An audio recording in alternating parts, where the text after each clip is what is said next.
Shalom, guys. Shalom. Yes, welcome to the channel, guys. Thanks for tuning in. We are journeying with us. In this video, right, we're gonna be talking about is it worth, starting your own business? What's better? Is it better to stay at your job and work, or is it better to start your own business? So it's 1,000 times over better to start your own business. And I'm going to tell you why. Number one, the folks at your corporate American job, by the time it's time for you to retire, they're going to snatch your check. Ooh. It's going to happen. It's going to happen, especially if you're black. It doesn't even matter if you're black. They do it to white people now, too. I remember when I was younger, my dad told me a story about someone in his corporate American job. It was a lady he worked with. She was a white lady, and how they stole her retirement. And she basically had a mental breakdown on the job because of them informing her, hey, we're not going to be paying you your retirement that you worked 20 years for anymore. Leave a comment down below if you know anybody that has happened to, because it's actually quite common in corporate America. And so even though it may be difficult or challenging or something new to start a business, it's going to pay off enormously, especially for the generations after you, because they're going to learn how to be self-reliant and how to be entrepreneurial minded instead of depending on some corporate job or some corporate factory to pay their bills and to help them live a better lifestyle, which just doesn't happen when you have to depend on corporate America.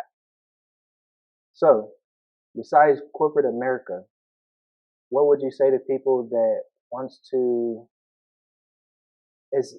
what's the difference? What's the difference between freelancing and starting your own business? I feel like freelancing, you will have to work for somebody anyway. Just say like if people are looking for, 30 hours a week and this company is hiring, what's the difference between online freelancing, working for somebody for 30 hours a week, than having your own business, working for yourself? It's a good question. The difference, depending on what kind of freelancer you are, you want to look at yourself as a business. So freelancers who are profitable and who stay in business for a long time actually see themselves as the business. And so when they're coming to clients or when they're coming to people to work with, they're not actually doing it on an hourly level. They're doing it on a value-based level. And so they're getting a certain amount of money based on the value that they provide. So for example, as a freelance writer, I provide a lot of value for businesses that need to accelerate their sales, that need to have clear messaging. And so working with me for a year or 6 months is going to pay off multitudes for years to come. And so I charge based on the value versus an hourly rate. Okay, so that's what I'm saying. So I know somebody say this kind of turned into an interview. I'm interviewing you now. Interview me. Shoot. It's good. So, is it worth it though with your business? Because it's like, I'm not saying your business. Mm-hmm. I know it's worth it, but I'm saying for people that's listening, because I know it's kind of confusing. Because like if you have your own business, you're gonna work way more hours than what you get hired 30 hours to do. Yeah. So can you talk about that a little bit? Like, is it worth working all this time to build your business and just being a freelancer and work 30 hours a week? You don't necessarily have to work harder if you know advanced marketing strategies. That's something that, because we had, when I started the business, we had 3 children. And so I was homeschooling. So I didn't really have the time to put 30 hours into a business. I had about 15, 20 hours a week to put into a business. And so what I did, I built an audience on LinkedIn. I built an audience on Facebook. I built an audience on Instagram. And I learned my skill and mastered it to the point where I don't have to put a lot of time in. Again, it's value based. I'm putting out a lot of value, and so it gets returned to me. And so as a freelancer, if you're doing it the smart way, whether you're a virtual assistant, social media marketer, photographer, videographer, website designer, whatever you are, whatever type of consultant you are, you have to see yourself as the business and provide based off of value instead of hours. I don't work 30 hours. I will never work 30 hours a week. I will never work 40 hours a week. Even when I worked, I didn't even work 40 hours a week because I just don't believe in it. I believe in providing more value and getting charged based off of that. Okay. So what if, just say for me, well, not me, just say I'm somebody new. right? That's gonna start a be a freelancer, start a business for myself, like you just explained, right? Mm-hmm. You're a freelancer, but you're the business. They have to bring out that value. So Mm-hmm. just say if I start, let me see, like a graphic designer, put it like that. And I'm just starting that. I'm just learning it. I'm charging people what $15 to $30, for something that they need done. Mm-hmm. How like what does the value look like? How can I give that person, give that business the value without tiring myself out? Yeah, that's a good question. Yeah. What I would do for any new graphic designers, anybody who is new with freelancing, pick 2 to 3 businesses that you would work with for free to drive results. When you work with them, you are going to do the very best you possibly can. And hopefully, it does not take 20 to 30 hours a week. You're going to do the best you can. Then you're going to create a case study based on what you did for that business. And you're also going to ask those businesses that you just provided free services to, 2 or 3. We're not going beyond 2 or 3 businesses for free. We don't work for free. This ain't the slave days. So you're going to go back, ask them for a testimonial, and 9 times out of 10, probably 11 times out of 10, they're going to be extremely happy to give you a testimonial because you just gave them free value. So what I did that for 2 weeks when I first started out as a social media manager, back when I did social media marketing and scaling businesses that way. I did it for 2 weeks, not going to work for free for a month, not going to drag it out longer than it has to be, but they get a lot of value in that 2 week time period.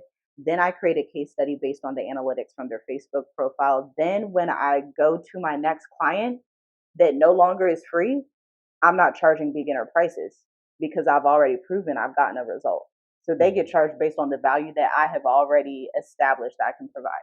And so I do it again, do it again, do it again. And usually, as a freelancer, once you are able to prove your value and you create that case study and you learn your skill, now you have to master your skill.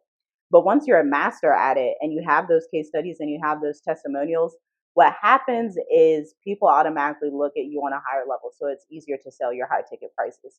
Most of the time, if somebody cannot charge a higher price, it's probably because they haven't mastered the skill.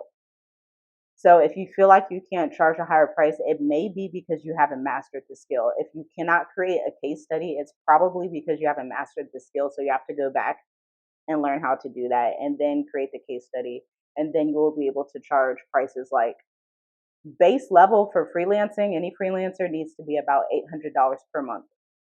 Base level, $600, $800 per month. That's fine. But then after that, especially if you're doing social media marketing, it has to be higher because social media marketing includes copywriting, graphics, community engagement. A lot of times it can even include email marketing. So there's a lot of stuff that has to be done, which is why you're going to charge more because it's just not possible to work for $10 to $15 an hour and work for 40 hours. You're going to be exhausted and angry. So when you say that, um, $800 per month, right? How does that look? Is that like packages? Like they putting packages together, or are they saying, "Hey, I can do one graphic design for $30"? You get Yeah, what I'm it's a good saying? question. For graphic designers, I'm not sure as much just because I don't do graphic design, but for like social media marketing, that could be like what I would do. I would do 3 or 4 posts per week for somebody's Instagram profile. If it's beyond 3 to 4 posts and I have to post every day, they have to go up to 1,200 per month because the value. And then you'll also have to look at the market rate at which it's going. And so you don't want to charge too far below market rate because you're going to attract clients that are like demons. Like you're going to attract crazy. I'm so serious. You're going to attract people that want to take advantage of you. Don't do that. Save yourself the time. you're gonna you're gonna attract the So snakes, all of yeah, them. so I guess basically, guys, package your stuff per month, not individual. Like I can do this thing one time, Mm-mm. $30 to $100. No, package it per month. Hey, this is my Yeah. package. I have um what's that? 3, 6, 9, 12 posts, 12 graphic designs for you in this month, and Yeah. this is the package for it. So I'm trying to do one, two, three at a time. Do it in a package per month, or Yeah. do it for 3 months. You get what I'm Yeah. saying? Depends on the person that wants to hire you. So whatever their finances look like, Yep. hey, this is my package. 1 month, 3 months, 6 months, 9 months, 12 months. Do it like that. So, do you have anything to share with the people that they might you know can learn from what we talked about in this video? Yeah, check out the link in the description. We have a course, an e-course that's self-paced, so it'll take you about 8 weeks to finish. It, it can take longer if you want it to take longer, but it's if you're doing the homework and you're staying on the curriculum, it'll take about 8 weeks to finish because homework is included.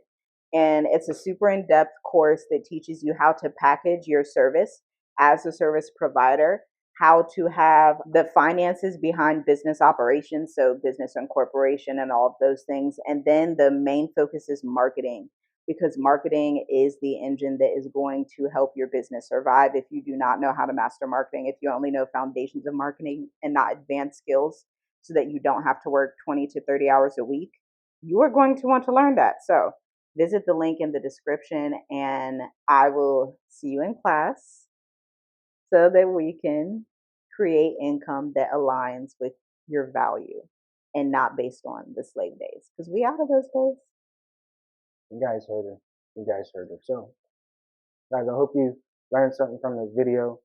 Like I say, check the links in the description. And yeah. Also, we will leave a blog below so that you guys can learn, because I have a 7-year-old marketing blog. You can also pull tips from that marketing blog as well. Exactly. So, guys, we'll talk to you in the next video. Shalom. Shalom.